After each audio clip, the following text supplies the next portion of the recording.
Hey, so as suggested by the video title, I was pretty wrong about Maliss. I previously thought that Maliss was just going to be unplayable post-Uta because of cards like Nihilus, Hunter, Fulos, Nib. We turned to the deck basically just play around all of those except Lancia. That card is still like FTK's tech, but that's whatever. After testing deck in like Iron Man's, it's just way better than I thought. I've 2-0'd like every Iron Man that I've played in with this deck. So this is the current list I'm working on. To go over some of the cards, I'm playing 3 chassis. So a lot of us are playing like 1 or 2 of it. But I think it's just so important that you open a Malice name. Because if you open like any Malice name plus Pistials, like you just play through 2 hand traps. Like it's actually just crazy.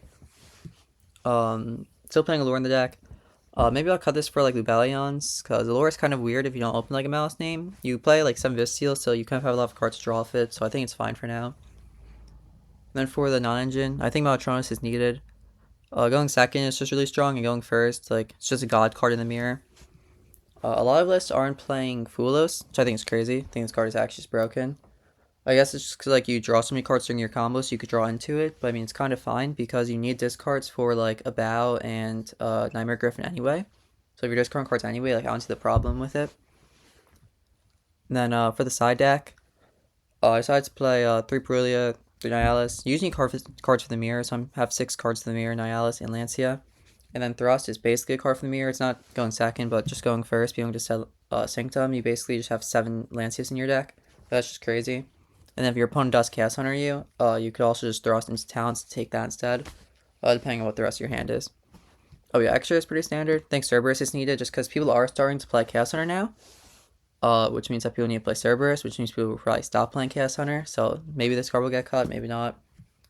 But yeah, I'm gonna show one of the Ironmans I played with the deck. So this is going to be versus MI.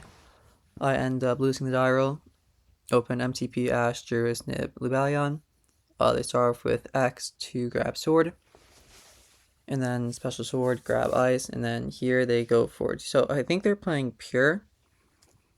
Since, yeah, maybe not. Or maybe, I mean, they're playing Juris, so it's probably FIENDSMITH variant actually. So yeah, so they summon Detonator, have to nib there, otherwise they get twins attached, and I can't nib on res. Then you go special nodes, send Fulos, bring out sword.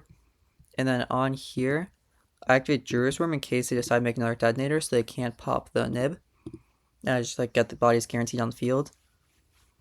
And so they just go for Dweller, because they think I'm playing RYZEAL, I think. So they didn't go for Detonator, they just went for a Dweller instead. Unfortunately, I don't have any engine in my hand, any Malice cards. If I did, it would just be, game over, but it's whatever. So after the battle, I search out Mag. They summon their Juris Worm to banish. So I end up just killing the Dweller.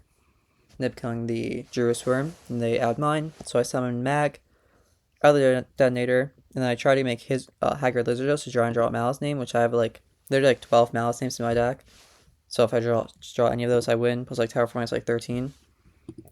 But I don't. So the reason why I could have gone like S speed out the token, but then if last card in hand was axed, it turns off the axe and he'd be able to use it if I had the token. So this was a really good play until he top decked sword. But it's whatever. He still really can't do anything because he only has 1 Detonator left, and I have 3 Bastiles, one of them being Juris Worm. So he goes battle phase, attack. I take the 3k, and then on the 55, I activate the Juris Worm. And this is going to make him chain the Detonator to pop the back row, chain, search Dormouse. And then, he starts to attack, and then I out the Detonator. And this is basically wraps. He specials X to send the twins. And then he goes twins to try and reborn his 2 guys. I chain Baldric, chain Saronir. And then I get to banish the Duo Drive when it gets summoned out. And that's just game over. So going on to the next game, Amai chooses to go first. I open Juris, Chessie, Allure, Slayer, Nib, so definitely very strong hands. He opens Ice, Ash, Nib, Valor. So I should be able to play through this. I have Chessie, Juris, Allure. He definitely won't be able to have that strong of a board. Or actually, okay, so this is interesting. So maybe he is playing pure. I forget exactly, because normally you would go into the FIENDSMITH stuff here. But I guess he's choosing not to. Okay, it's a bit weird. Because if you were playing pure, you'd search X, and then special X to send Detonator to play around Nib better. So it's interesting that he's doing it like this. So he activates detonator. Okay, I see. So if I nip here, then he still has node and can make like another detonator. So instead I let him attach the twins. Then he activates cross, I nib. I didn't, at the time I think this was a misplay, because I didn't take into account that he could detonator pop itself. So I think I might have misplayed on that one. I think I was supposed to nib when he activated the detonator. Or at least Jurus the twins, or no, it would definitely just be nib when he activated the detonator. So yeah, so he reborns the duo drive, that way he has a negate, and then he puts back, draws into an X. It's definitely not bad, just more engine for next turn. So he ends on 2-pop detonator, a negate, and then 3 hand traps in hand. Drive Slayer, sat outs, everything on his field, so I'm really only versing a Valor, Ash, and a Nib. So I started with a lore, which I'm not too sure why he didn't Ash. I feel like that was stuff. I'm not too sure what else you would Ash, maybe like the Whitebinder Banish effect, but I feel like it was definitely correct to Ash a lore there. So I end up drawing multiple cards. Some Dormouse, it's White Rabbit triggers, ends up valoring that one. So I make Decoder into Whitebinder. I go Whitebinder 1, targeting Node, Twins, and Chassis, and then Decoder 2. Here he drops Nib, which makes sense. I guess it's fair if he's expecting the game to play out like this, and I drew from the Whitebinder, and then he can Ash that. And then what do I do from here? Cerberus, and then just out the Nib, and then go normal summon attack, and then I assume SP after this to out. Yes. So he summons Axe, sends Twins. She does have a target for Twins, very unfortunate for me. So I just go chain SP and then chain Imperm. At least I should. Yeah. And then he summons back Detonator, attaches, goes battle phase, attack for 3k. So he still has Detonator Ash versus my SP Gold Sark. I think this play, I thought on for like a couple of minutes or so, trying to figure out what the correct line was. So he goes Dormouse, popping my SP, which I have to say yes to, otherwise I just lose. So I then activate the Dormouse. He then chains to pop itself. And then I get to banish Chassis and then Chassis Reborn. So here, I'm pretty sure, yes. So here I have to normal summon a hand trap.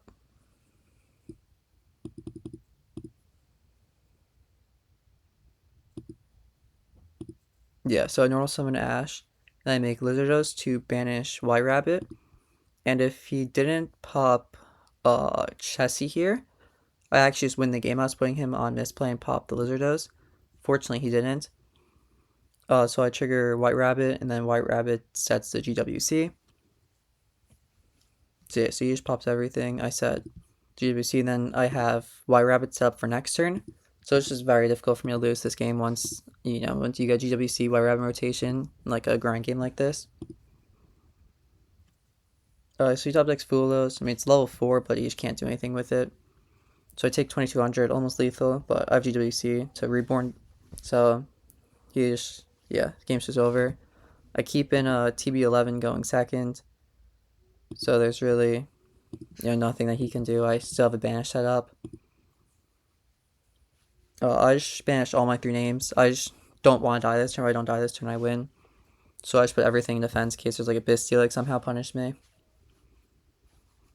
Oh, right, he does play Moon. Okay, so he played Moon and I just end up not going for it in the first 2 games, I guess, to not play Bisteels. So I guess it's fair, but I mean, you only really get punished if your opponent has 2 Bisteels, which, I mean, if I'm playing Lubellion, maybe you could assume I'm playing a lot, so I guess it's fair.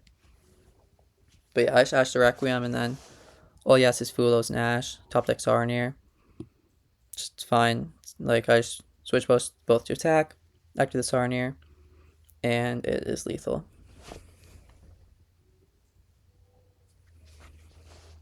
So on to the next game. It is now going to be a Maliss mirror match. So I open Druid's Nib, Bluebow, and Ash Allure, and I'm going first. And he opens TB Fulos, MTP, Dormouse, and Ash. So he drops during standby phase, which is fine. I decided not to Ash it because I don't know if the Allure is going to resolve or not. I also don't know if I'm going to hit a Maliss name. So I don't know if I'm actually able to play the game. He says okay to this, which is very good, because I draw terraforming, and the regain, which is not bad to have. He ends up ashing the terraforming, which is fine. And then I activate Mac, banish Rebellion, and I end up drawing into Dormouse, so he gets like crazy punished. Or I guess not really punished, but like he probably did the correct play. I think it's probably correct to ash the Allure though. I'm just always ashing that card. But I'm just going Cryptor Pass, and then I have Cryptor with Regain, searching Baldrake, Ash Nib, Regain, Cryptor. It's gonna be a very difficult game for him to win. So I'm acting Regain here, summon Mag, and then GBC just summon the White Rabbit, and then White Rabbit sets the TB. So on Raz, I say that's fine. I don't end up regaining here. The only card I want to regain is White Rabbit, because I could banish the chassis and then he won't be able to summon it back. So there's really no reason to activate the regain there. And I have Ash for the TV, which case he just scoops to. And then I open Ash, Imperm, Dormouse, Castaner, Fulos. So an insanely strong hand. It starts off the terraforming. He Ash it, he cross outs, searches underground. Activates underground for Dormouse. I end up just casting underground this effect. I was thinking if I discard Fulos or Imperm. The argument was if I discard Imperm, he has way out the cast hunter, and then the Fulos is live. It ended up not mattering though, because he didn't have a way out like anything. So I just discarded the Fulos, sent the cast hunter, and made him pass turn. In semi-phase, drop Lancia, just sure. I kill the Dormouse, I set Imperm, pass, draw Gold Sark, that card. And then pass again, normal summon Dormouse. And yeah, so I just think this deck is like crazy strong. I think if you build the deck for the mirror, that's really all you need to do, because this deck has a really high win rate versus RYZEAL if you like know how to play it. So yeah, that'll be all. See ya.